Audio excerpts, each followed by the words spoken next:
السلام علیکم ورحمۃ اللہ وبرکاتہ۔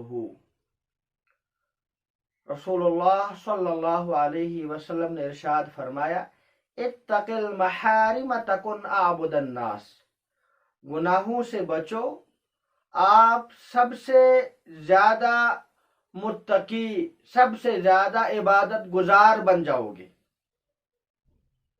ہمارے اندر ایک غلط فہمی یہ بھی ہے کہ ہم یہ سمجھتے ہیں جو آدمی جتنا نوافل پڑھتا ہے، جو جتنے زیادہ روزے رکھتا ہے، جو جتنی زیادہ تلاوت کرتا ہے، وہ اتنا ہی نیک ہے۔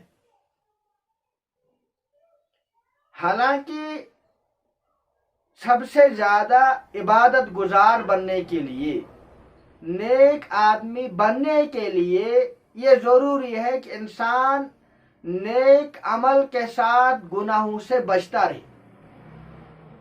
نوافل کا اہتمام کرے، روزوں کا اہتمام کرے، تلاوت کا اہتمام کرے، یتیموں غریبوں کی مدد کرے، لیکن ساتھ ساتھ میں یہ بھی ضروری ہے وہ گناہوں سے بچے۔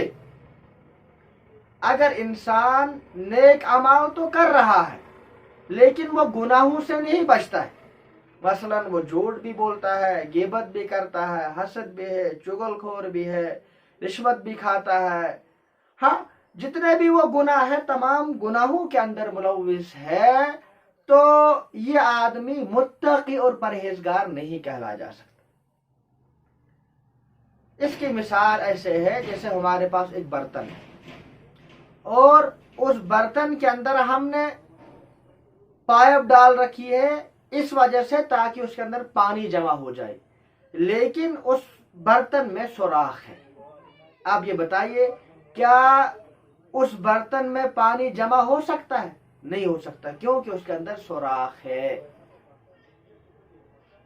اسی طریقے سے یہ جو نیک آدمی ہے، جو نیک اعمال کر رہا ہے، تلاوت کرتا ہے، روزے رکھتا ہے، زکوٰۃ دیتا ہے، یتیموں غریبوں کی مدد کرتا ہے، لیکن ساتھ ساتھ میں یہ گناہ بھی کر رہا ہے، تو کل قیامت کے دن جن لوگوں کو اس نے گالیاں دی، یا جن لوگوں کو اس نے ستایا ہو، یا جن لوگوں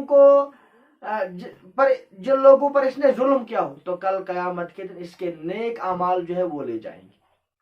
اس کے مقابلے میں ہم ایک برتن لیتے اور برتن کے اندر ہم پائپ نہیں بلکہ ایک ایک قطرہ جمع کریں گے، ایک ایک قطرہ ڈالیں گے، آج نہیں کل نہیں ایک نہ ایک دن یہ جو برتن ہے یہ بھر جائے گا۔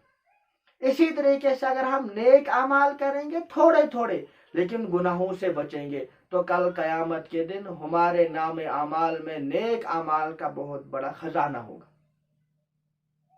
ہمیں نیک اعمال کے ساتھ گناہوں سے بچنا ضروری ہے، چاہے وہ گناہ چھوٹا ہو یا بڑا ہو، ہمیں گناہوں سے بچنا ضروری ہے۔ تو اللہ تعالی ہمیں گناہوں سے بچنے کی توفیق عطا فرمائے اور نیک اعمال کرنے کی توفیق عطا فرمائے۔ السلام علیکم ورحمۃ اللہ وبرکاتہ۔